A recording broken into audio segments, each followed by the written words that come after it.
கர்த்தருடைய வார்த்தையின்படி நடந்ததான். ஆம், அருமையான தேவ பிள்ளையே, தீர்க்கதரிசியின் வாழ்க்கையில் நடந்ததை கர்த்தர் உங்கள் வாழ்க்கையில் நிறைவேற செய்வான். உன் குறையை தீர்ப்பது மட்டுமில்லை, பிறருடைய குறையை தீர்க்கவும் கர்த்தர் உன்னை பயன்படுத்துவான்.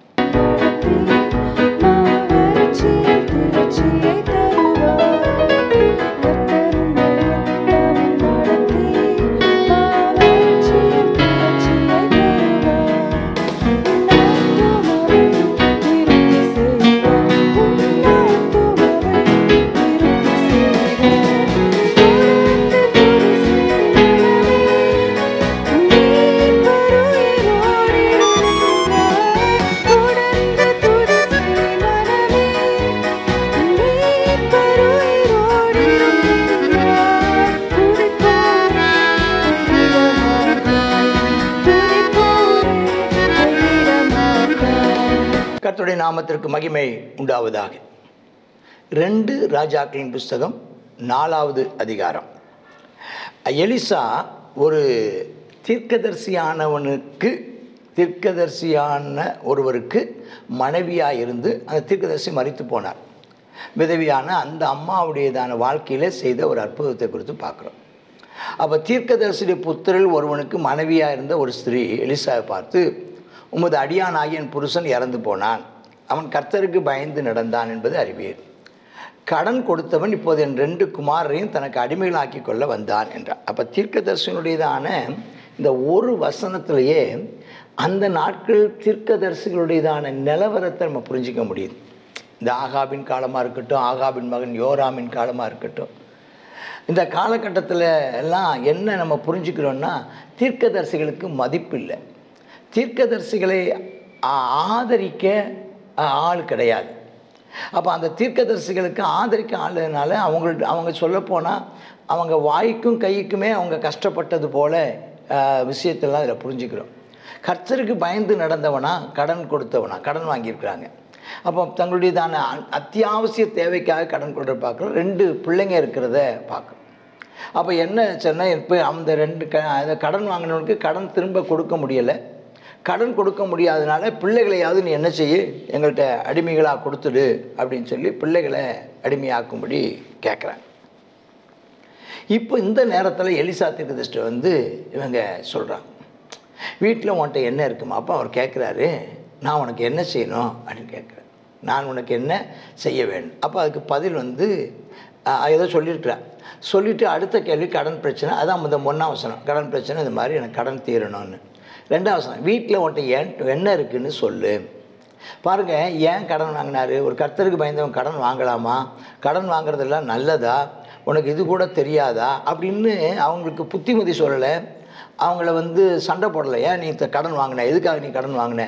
இதெல்லாம் ஒரு ஊழியக்காரங்க செய்யக்கூடிய காரியமா? ஒரு ஊழியம் செய்கிற நீ, தீர்க்கதரிசியாக இருக்கிற நீங்கள் இது கூட தெரியாதா? கர்த்தரை தானே நம்ம முழுமையாக நம்பி இருந்திருக்கணும், நீ எதுக்கு கடன் வாங்கின அப்படிலாம் திட்டின மாதிரிலாம் தெரியலை.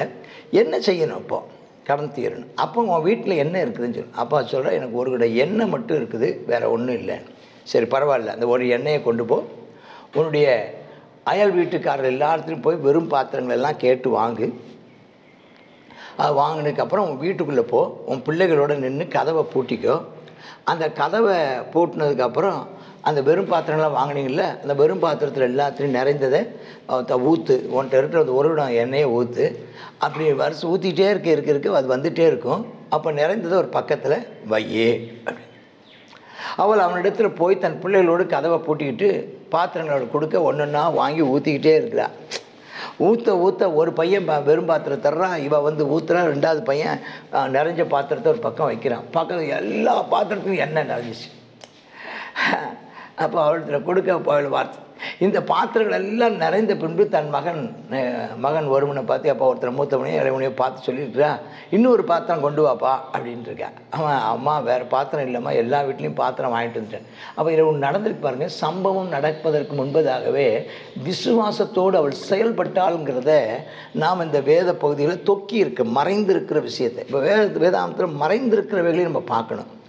Read between the lines. 2 வரிகளுக்கு இடையே வாசியுங்கள்னு ஒரு வார்த்தையை சொல்லுவாங்க. அதை read between the lines. 2 line 2 வரிகளுக்கு இடையே வாசியுங்கள் அப்படிம்பாங்க. நம்ம எப்பவும் வரிகளை தானே வாசிட்டு போவீங்க, நீங்கள் வரிகளை தான் வாசிப்பீங்க. அவள் போய் என்ன சொல்லணும், அவன் வந்து எல்லாம் நின்றுக்கோன்னா அப்போ வெறும் பாத்திரங்களை கேட்டு வாங்கி உள்ளே போய் நின்று பாத்திரங்களை வார்த்து பக்கத்தில் வைங்கிற. அதே மாதிரி போகிறா, பிள்ளைகளை பூட்டிக்கிட்டு வெறும் பாத்திரங்களை வாங்கினால் அங்கே இல்லை, வெறும் பாத்திரங்கள்லாம் எல்லாம் வீடு வீடாக போய் பாத்திரம் தாங்க அப்படின்னு என்னென்னா வாங்கிட்டு வந்திருக்கேன். எல்லோரும் அவங்க வந்து எல்லாருமே வெறும் பாத்திரத்தை இந்த கடன்காரங்களை நம்பி கொடுத்துருக்காங்கன்னா அவங்க எவ்வளோ பெரிய நம்பிக்கைக்கு உள்ளவங்களாக இருந்திருக்காங்க. இதெல்லாம் நம்ம அங்கே புரிஞ்சிக்கிறதான உள்ள எல்லார்ட்டையும் போய் வெறும் பாத்திரத்தை கேட்டால் தருவாங்களா? அதுவும் கடன்காரங்களாக இருக்கிறவங்கள்ட்ட போய் தருவாங்களா? 2 அடிமையாக பிடிச்சிட்டு போகிறவங்கள்ட்ட இதையும் கொண்டு அடகு வச்சிடக்கூடாதுன்னு சொல்லி கொடுக்காமல் இருந்திருப்பாங்கல்ல. ஆனால் எல்லோரும் கொடுத்துருக்குறாங்க. ஒருவேளை இந்த சம்பவத்தை சொல்லி கேட்டாலும் சொல்லாமல் கேட்டாலும் சரி. அப்போ பாருங்கள், அப்படி ஒரு நடந்தது. அப்போ நின்று போயிடுச்சான். உடனே போய் அதை அறிவிக்கிறான். எங்கே நேரடி அந்த அம்மனியே போய் எலிசாத்துக்கு போய் தோத்துறையா அப்படின்னு சொல்லிட்டு, நீங்கள் சொன்ன மாதிரியே செஞ்சேன்யா, நிறைய பாத்திரமெல்லாம் நல்லா நிறைஞ்சி வழிஞ்சிருச்சியா, எண்ணெய் ஃபுல்லாக வந்துருச்சியா, அப்புறம் வேறு பாத்திரம் எங்கள் வீட்டு பார்க்குற. அப்புறம் ஏன்னா சின்ன கிராமம், நம்ம கொடுத்தது இவ்வளோ பாத்திரம் தான் எங்களை நம்பி கொடுத்தாங்க, நிறைஞ்சிருச்சு, இனி ஒரு பாத்திரம் இல்லையா? சரி பரவாயில்ல, அந்த எண்ணெயை விற்று உன் கடனை தீர்த்து மீந்ததை கொண்டு நீயும் பிள்ளையும் ஜீவனம் பண்ணுங்க, இன்னும் ஒரு எண்ணெய் வியாபாரம் பண்ணுங்கன்னு சொல்லி அனுப்பிட்டேன். என்ன ஒரு அற்புதம் பாருங்கள். இதில் நிறைய காரியங்களை நீங்கள் கற்றுக்கொள்ளக்கூடிய அநேக விஷயங்கள் அதில் இருக்குது. அப்போ சிலர் வந்து எண்ணெய்னா அபிஷேகம்பாங்க. இது அபிஷேகத்தை சொல்லக்கூடாது, ஏன்னா அபிஷேகத்தை விற்க முடியாது. வரங்களாக சொல்லலாம். உன்னிடத்தில் என்ன இருக்கிறது? வரங்கள். கர்த்தர் நமக்கு கொடுத்துருக்கிறதான கிருபா வரங்கள், கர்த்தர் நமக்கு கொடுத்துருக்கிறதான திறமை, கர்த்தர் நமக்கு கொடுத்துருக்கிறதான அந்த அந்த நேச்சுரல் இயல்பான தாளந்துகள், திறமைகள், இவைகளை என்ன செய்யணும்? அப்புறம் வந்து இவைகளை நம்ம பயன்படுத்தணும். வரங்கள், தேவன் தந்த வரங்கள். இவைகளை யாருக்கு பயன்படுத்தணும்? தேவை உள்ளவர்களுக்கு, வெறும் பாத்திரங்களுக்கு நீங்கள் பயன்படுத்துங்க. அப்படி பயன்படுத்தும் போது அதெல்லாம் நிரம்பி வழியும்போது அதை கொண்டு நீங்கள் என்ன செய்யலாம்? உங்களுடைய திறமையும் உங்களுக்கு ஆண்டவர் கொடுத்ததான கிஃப்ட்டு, ஆண்டவர் கொடுத்ததான வரங்களும் உங்களுக்கு உங்களுடைய தேவையை சந்திப்பதற்கு போதுமானதாக இருக்கும். நீங்கள் இப்போ உங்களுக்கு ஆண்டவர் கொடுத்த திறமைகளை, ஆண்டவர் உங்களுக்கு கொடுத்த வரங்களை, ஆண்டவர் உங்களுக்கு கொடுத்த தாளந்துகளை தேவையுள்ளவர்கள் நடுவில் போய் நீ பயன்படுத்து. கர்த்தர் உன்னை தேவைகளை சந்திப்பார். கர்த்தர் உன் தேவைகளை சந்திப்பார். இதான் சத்தியம். சரி. ஆனால் அதே சமயம் அவள் எவ்வளவு அதில் நிறைய கற்றுக்கொள்ள வேண்டியதில் 1 மணி நேரத்துக்குள்ள பாடம் இருக்குது. எலிசா எப்படி அந்த அம்மாவோட டீல் பண்ணாங்கன்னு பாருங்கள். திட்டலை, சண்டை போடலை, அவங்கள கடிந்து கொள்ளலை, புத்திமதியெல்லாம் சொல்லிட்டுருக்கல. என்ன செய்ய வேண்டுங்கிறத, அடுத்து என்ன செய்யணும், நடந்துருச்சு, இனி என்ன செய்யணுங்கிறத அவர் சொல்லி கொடுத்ததை பார்க்குறோம். கர்த்தருக்கு ஸ்தோத்திரம் உண்டாவதாக. அவளும் அந்த மாதிரியே இங்கே விசுவாசத்தை நம்ம அங்கே ரொம்ப பெருசாக சொல்லலாம். விசுவாசத்தோடு போனால் மக்கள்கிட்ட வாங்கினா. அதே மக்கள் மற்றவங்களோடு உள்ளதான உறவுகள். 2வது இன்னொரு சம்பவம், 4ஆம் அதிகாரம் 8ஆம் வசனத்தில் ஒரு நாள் எலிசா சூனேம்னு ஒரு ஊருக்கு போகிறார். அங்கே போனால் அங்கே ஒரு கனம் பொருந்திய ஸ்திரீ, அதாவது கொஞ்சம் நல்ல ஐஸ்வர்யம் இல்லை, வசதியான ஒரு ஸ்திரீ. அவனை போஜனம் பண்ணும்படி, ஐயா ஊழியக்காரரை தீர்க்கதரிசியை வாங்கையா சாப்பிட்டு போங்கிறான். அப்போ அப்படியே அவன் எப்பெல்லாம் அந்த ஊர் பக்கம் அந்த ரூட்டில் போகிறானோ அப்பொழுது அந்த சூரியன் ஊருக்கு வழியாக போகும்போதெல்லாம் அந்த அம்மா வீட்டில் வந்து என்ன செய்வான்? போஜனம் பண்ணும்படி அங்கே சாப்பிட்டுட்டு போவான். அப்போது 9ஆம் வசனத்தில் அந்த அம்மணி இந்த ஊழியக்காரருடைய வாழ்க்கையை ரொம்ப கவனிச்சிருக்காங்க. அந்த வாழ்க்கையை ரொம்ப கவனிச்சிருக்காங்க. அவருடைய நடவடிக்கை, அவருடைய பேச்சு, அப்படியது. அப்போ அதை கவனிச்சுட்டு இருந்த தம் வீட்டுக்காரரும் அவருக்கும் தெரிஞ்ச அவரும் இதில் சம்மந்தப்பட்டிருக்காருன்னு நினைக்கிறேன். ஒருவேளை இந்த அம்மா பொங்கி வைக்கும், அவர் பரிமாறுவார், ஏதோ 2 பேர் நடந்திருக்கு. அப்படி இருக்கும்போது தேவனுடைய மனுஷனாக அவர் சொல்ல எப்போதும் வந்து போகிற நம்ம இடத்துல எப்பவும் வர்றார் இல்லையா?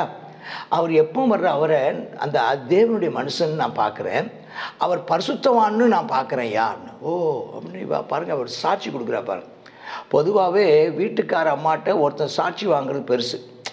ஆண்களை பற்றி நீங்கள் உங்கள் வீட்டுக்கு அடிக்கடி வந்து போகிற ஒரு ஆண்களை பற்றி அவர் எப்படிப்பட்டவர் அப்படின்னு நீங்கள் கேட்கணுன்னா உங்கள் வீட்டுக்கார அம்மாட்ட கேளுங்க.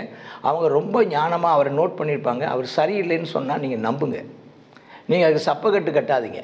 அவர் சரியில்லைன்னு சொன்னால் அந்த அம்மணி சொல்கிறது சரியாகத்தான் இருக்கும். அந்த அம்மணி சொல்கிறா பரிசுத்தவான் அப்படின்னு சொல்லி காண்கிறேன் அப்படின்னு சொல்லிட்டு அந்த அம்மா சொல்கிறா, நம்ம வீட்டு மெத்தையில் ஒரு சிறிய அறை வீட்டை அவர் கட்டி ஒரு கெஸ்ட் ரூம் ஒன்று போட்டு அதில் ஒரு கட்டில் ஒன்று அவருக்காக போட்டு ஒரு மேஜை அவர் படிக்கிறதுக்கு அவர் மேஜை போட்டு ஒரு நாற்காலி போட்டு ஒரு குத்து விளக்கும் வைப்போம். அவர் வரும்போது சாப்பிட்டுட்டு ஏதோ கொஞ்சம் நேரம் உட்காந்து பேசிட்டு வசனங்களை சொல்லிட்டு போயிடுறாரு, வந்து தங்குற மாதிரி ஒரு ரூம் கட்டலாம் அப்படின்னு. இந்த 4ஆம் அதிகாரம் 10ஆம் வசனத்தின் அடிப்படையில் தான் கர்த்தர் கிருபையாக ஐஸ்வர்யம் உள்ளதான விசுவாச மக்கள் எல்லாரும் அங்கே ஒரு வீடு, ஒரு ஜெப வீடு வந்து போகிற ஒரு ஊழியக்காரர்கள் தங்குகிற ஒரு கெஸ்ட் ரூம் இருக்கணும்.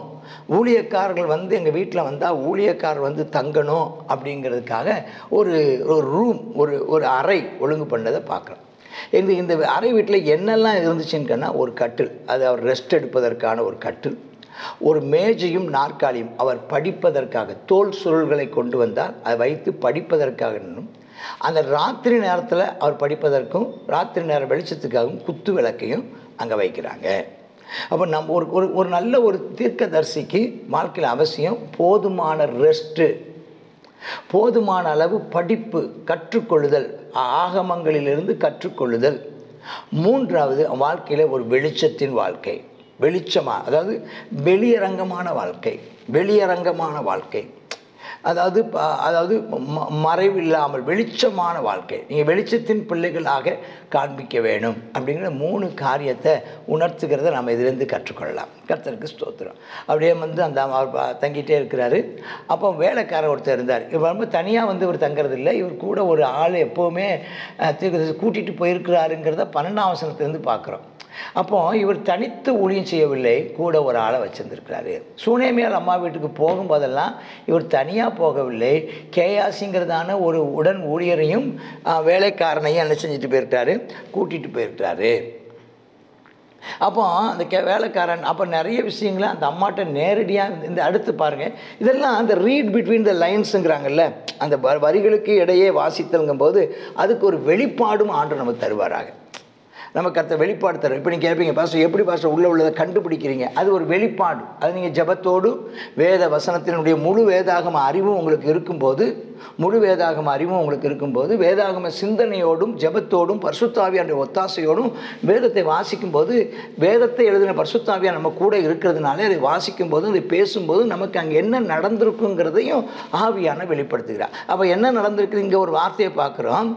அந்த வேலைக்கான கேயாசை பார்த்து சூனேமியை அழைச்சிட்டு வா, அவளை அழைத்து கொண்டு வர்றான். அப்போ அவன் போய் இவன் அப்போ கூப்பிட்டு விடல. அப்போ எதுக்குமே என்ன செஞ்சுருக்கான்? அப்போ முன்பாக நிற்கிறார். அப்போ அவன் கேயாசியை பார்த்து, இதோ இப்படிப்பட்ட சகல சலக்கரணையோடு எங்களோடு விசாரித்து வருகிறாயே, உனக்கு நான் என்ன செய்ய வேண்டும்? ராஜாட்ட எதுவும் பேச வேண்டியது இருக்குதா? அல்லது சேனாதிபதி ஏதாவது பேச வேண்டியது இருக்கா? வழக்கு வாதம் இருக்குது அந்த ஊரில், உனக்கு நான் பேச வேண்டிய காரியம் ஏதாவது இருந்தால் சொல்லு, நான் ராஜாவிட்ட பார்க்கும்போது ராஜாட்ட என்ன செய்கிறேன், நான் உனக்காக பேச முடியுங்கிறான். அப்போ அவள் சொல்கிறா, என் ஜனத்தின் நடுவே நான் சுகமாக குடியிருக்கிறேன்னு சொல்கிறேன், சுகமாக குடியிருக்கிறேன்னு சொல்கிறேன். என்ன ஒரு வார்த்தையை பாருங்கள், என்ன அருமையான அந்த ரிலேஷன்ஷிப்பை வந்து இங்கே நல்லா நீங்கள் படிச்சுக்கலாம். உறவு, எப்படிப்பட்ட உறவு சூனேமியால் அம்மாவோடு, எப்படிப்பட்டதான அந்த டிஸ்டன்ஸ் அப்படிம்பாங்களே, எப்படிப்பட்டதான அந்த இடைவெளியை எலிசா தீர்க்கதரிசி கடைபிடித்தார் அப்படிங்கிறத பாருங்களேன். அப்போ சுகமாக குடியிருக்கிறேன்னு சொல்லிட்டா. நமக்கு தெரியும் பின்னால் அவளுக்கு ஒரு குழந்தை இல்லை, ஆனால் அவள் அங்கே சொல்லவும் இல்லை. சரி, அப்போ அவளுக்கு செய்ய வேண்டியது என்னென்னு இவர் கேட்கலை. அவள் செய்ய வேண்டியது என்னவென்று கேயாசியை அவன் கேட்குறான். அப்போ அந்த அம்மா கேயாசியை பார்த்து கேட்குறேன், இந்த அம்மாவுக்கு என்னப்பா பிரச்சனை இருக்குது அப்படின்னு கேட்குறான். அப்போ கேயாசி தான் சொல்கிறான், அவளுக்கு பிள்ளை இல்லை, அவள் புருஷனும் பெரிய வயது உள்ளவன்னு கேயாசி சொல்கிறான். அப்போ இந்த விஷயத்தை அப்போ எலிசா தீர்க்கதரிசி சூனேமி அம்மாள்கிட்ட இருந்து இந்த விஷயத்தை அவன் தெரிஞ்சுக்கல. இவ்வளோ நாள் வாரான், இவ்வளோ நாள் போகிறான், அவங்களோட வசனத்தை சொல்கிறான். அந்த அம்மாவுக்கு குழந்தை இல்லைங்கிற விஷயத்தை எலிசா அறிந்து கொள்ளணும்னா என்ன உறவு அவர் வச்சுருந்துருப்பார் பாருங்கள், எவ்வளோ பெரிய டிஸ்டன்ஸ் கீட் பண்ணியிருந்திருப்பார். அப்புறம் ஆனால் கேயாசி என்ன செஞ்சுருக்கான், உடனுடன் பேசியிருந்திருப்பானு தெரில. ஒருவேளை கேயாசி அந்த அம்மாட்ட பழகி அந்த அம்மாட்ட உள்ள சூழ்நிலைகளை, அப்போ என்ன அப்பப்போ தண்ணி வாங்கிட்டு வர்றதுக்காக கீழே போவானா இருக்கும், ஆமாம் சப்பாத்தி வாங்குறதுக்காக கீழே போவானா இருக்கும், ஏதாவது ஆமாம் அப்படி இப்படி வெளியே கடைகளுக்கு போயிட்டு வர்றவடா இருக்கும், இல்லைன்னா குத்துவிளக்கு எண்ணெய் வாங்குற கீழே போவானா, என்னவோ அவன் இந்த விஷயத்தை தெரிஞ்சு வச்சுருக்கான். அவன் சொல்கிறான், அப்போ தீர்க்கதரிசி எலிசா அவளை கூப்பிடுங்கிறான். இப்போ இவர் கூப்பிடல. அவன் கீழே போய் என்ன செய்யறான், ஐயா கூப்பிடுறாங்கன்னு மேலே கூப்பிடுறான். வந்த போது வாசப்படல நிற்கிறான். எங்கே நிற்கிறா பாருங்க. இதெல்லாம் வேத வசனத்தில் நம்ம நினைக்கிறது போல இல்லை, நிறைய கற்றுக்கொள்கிற விஷயம் இருக்குது. அந்த அம்மா போய் வாசப்படல நிற்கிறாங்க, அந்த ரூம்குள்ளே போகலை,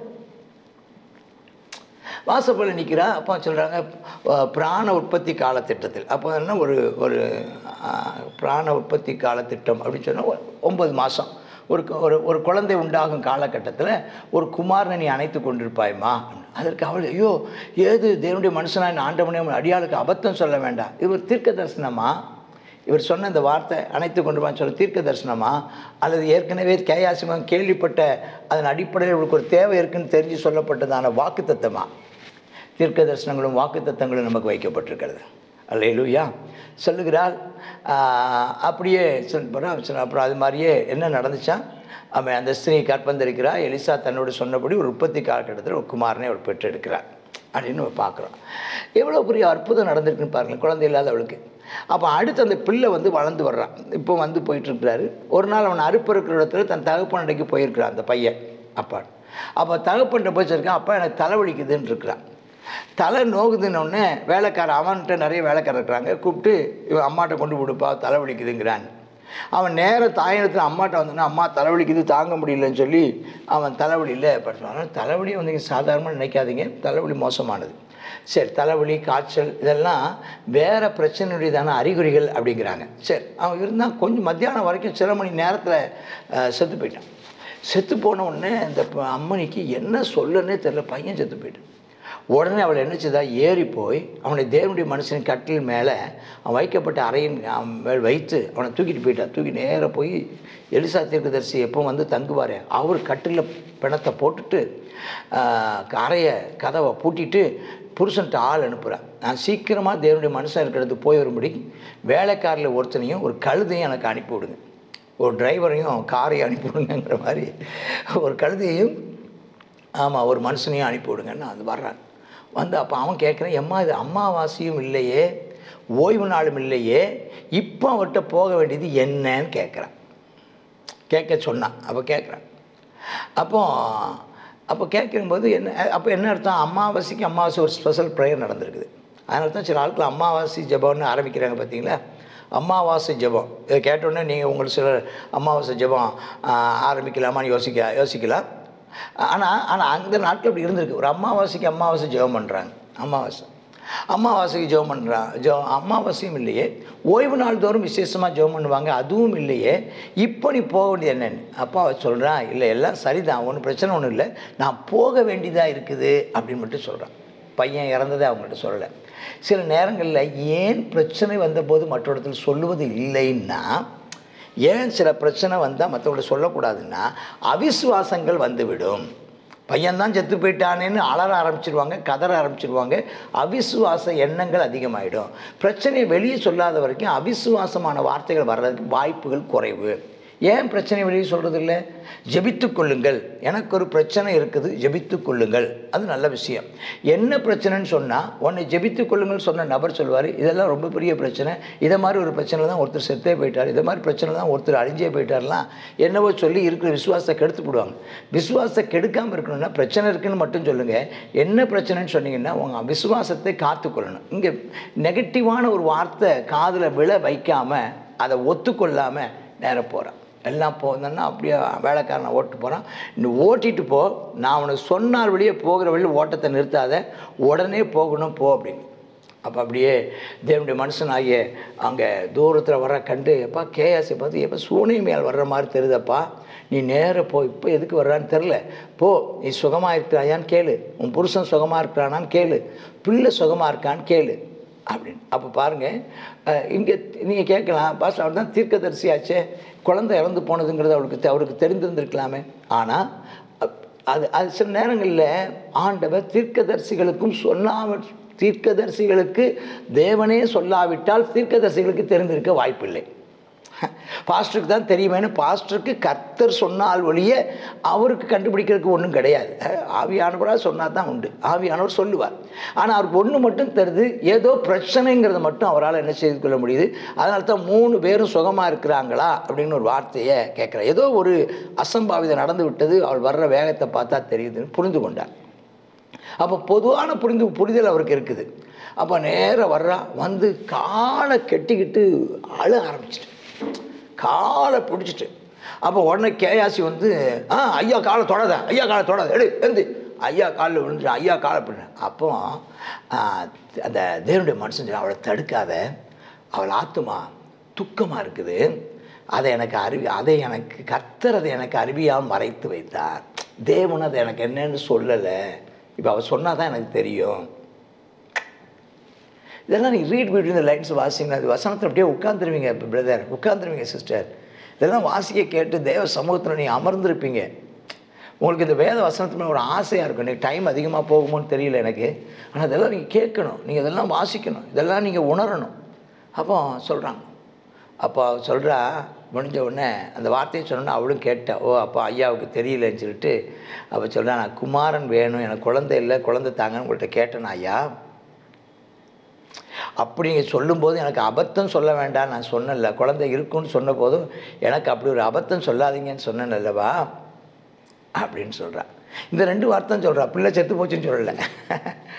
உடனே ஆண்டவர் அவனுக்கு உணர்த்திட்டான்னு நினைக்கிறேன். கையாசியை பார்த்து உன் எடையை கட்டிக்கோ, உன் தடியை கையில் பிடிச்சிட்டு ஒரு சந்தித்தாலும் யார் கேட்டாலும் ஒன்றும் சொல்லாது நேராக போ, தடியை கொண்டு போய் அந்த பிள்ளையின் மேலே வை, இந்த அப்படின்னு சொல்லி கொடுத்து விட்றாரு. நம்ம சில நேரங்கள் நம்ம அசிஸ்டண்ட் தம்பிமார்களையோ அசிஸ்டண்ட் பாஸ்டர்ஸையும் அனுப்பும்போது ஒரு தேங்காய் எண்ணெய் கொடுத்து ரொம்ப பிரச்சனையாக இருக்குங்கிறாங்க, இப்போ நான் பிஸியாக இருக்கிறேன், நீ போய் அந்த பிள்ளையை போடுன்னு. அது மாதிரி அவன் போகிறான். ஆனால் பிள்ளையின் தாய் சொல்கிறா, உண்மை நான் விடுறதில்லை, கர்த்தரின் ஜீவனையும் நீர் செத்தாலும் சரி வந்து ஆகணும் என்பார். அப்போது எழுந்திருந்து பின்னா போகிறான். அப்போ கேயாசி அவளுக்கு முன்னே போய் அந்த தடியை பிள்ளையின் முகத்தில் வச்சுருக்கிறான். ஒரு சத்தமும் இல்லை, உணர்ச்சியும் இல்லை. அவன் எப்படி வச்சுருப்பான்னு பாருங்கள். அவன் ஓங்கி வச்சானோ, மெதுவாக வச்சானோ, சும்மா கடமைக்கு வச்சானோ, ஒரு சுரத்து இல்லாமல் வச்சானோ தெரில, ஒரு ஜெபம் பண்ணினானோ என்னன்னு தெரில, வச்சு பார்த்துருக்கேன். அவன் நேரம் திரும்பி வந்துட்டான். ஐயா நான் பிள்ளைய வச்சேன், பிள்ளை ஒன்று அப்படி கன்னத்தில் 2 தட்டி பார்த்தேன், மண்டையில் 2 தட்டு தட்டினேன், ஆமாம் 2 அடி வச்சும் பார்த்தேன், ஒன்றும் அசையலையான்ட்டு வந்துட்டான். அவள் எலிசா வீட்டுக்கு வராரு. இந்த பிள்ளையை கட்டில் மேலே செத்து கிடக்கிறான்.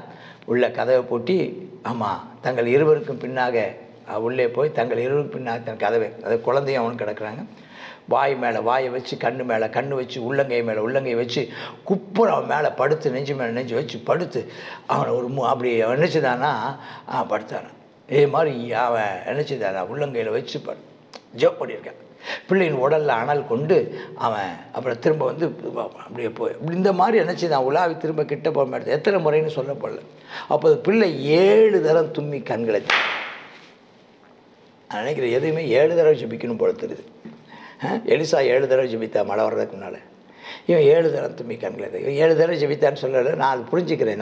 நான் அப்படி புரிஞ்சுக்கிறேன். அவன் திரும்ப கிட்ட போய் படுத்தா கூப்பிடப்படுத்தான் 2 தடவை 3 தடவை சொல்ல, அவனும் 7 தடவை ஜெபிச்சிருப்பானோ எனக்கு தெரியல. ஆனால் பிள்ளை பிழைக்கும் வரை ஜெபித்தான். பிள்ளையை பிழைத்த பிள்ளையாய் கொண்டு போய் விட்டான். கர்த்தருக்கு ஸ்தோத்திரம் உண்டாவதாக.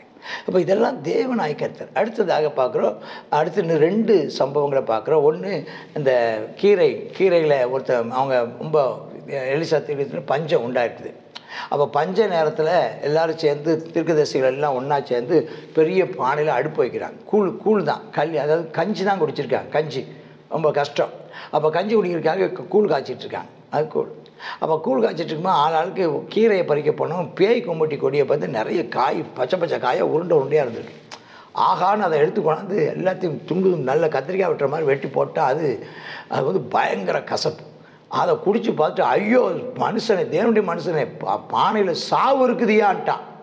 உடனே மாவை கொண்டு வான்னு சொல்லி ஒரு மாவை போடுறாரு. அது தோஷம் இல்லாமல் போயிடுச்சான். என்ன ஒரு அற்புதமான காரியம். இப்போ மாவுங்கிறத தேவனுடைய வார்த்தைன்னு சொல்கிறாங்க. மாவுங்கிறத இயேசு கிறிஸ்துனுடைய நாமம் அப்படிங்கிறாங்க. இந்த கொமட்டிக்காங்கிறது வந்து பாவங்கிறாங்க. மனுஷன் பானை வந்து மனுஷன், அந்த மனுஷனுடையக்குள்ளே பாவம் போகுது. பாவத்தை போக்குவதற்கு இயேசுவின் வார்த்தை, இயேசுவின் நாமம், இயேசுவின் ரத்தம் போனப்போ சரியாயிடுச்சு. அப்படி ஒரு சம்பவத்தை பார்க்குறோம். அடுத்து 42ஆம் வசனத்தில் ஒரு சாலிசாலிருந்து ஒரு மனுஷன் வாரான். அவன் முதல் பல வார்க்கோம 20 அப்பம் கொண்டாரான். இங்கே எத்தனை பேர் இருந்தாங்களோ தெரியல. 20 அப்பம், தாள் கதிர்களையும் அப்பங்களையும் தாள் கதிர் கொஞ்சம் கொண்டு வந்தான். ஒன்று அப்போ பார்த்தா எத்தனை பேர் இருக்காங்க? 20 பேர். அங்கே பார்த்தா கிட்டத்தட்ட 100 பேர் அங்கே இருந்திருக்காங்க. ஐயோ, 100 பேருக்கு எப்படி இருக்கும்? 20ன்னா என்னாச்சு? 20க்கு இப்போ ஒரு அப்போ ஆளுக்கு 5 துண்டாக உடைச்சாதான் ஒரு ஆளுக்கு மட்டும் வாய்க்கு என்ன சொல்கிறது, ருசி பார்க்க கூட பத்தாதுங்கிற மாதிரி உள்ளது. ஆனால் சொன்னால் எல்லாத்துக்கும் கொடுங்க அப்படிங்கிறா. எல்லாத்துக்கும் கொடுத்த போது எல்லோரும் சாப்பிட்டாங்க. மீதி உண்டாகும்படி செய்தா கர்த்தருடைய வார்த்தையின்படி நடந்ததா.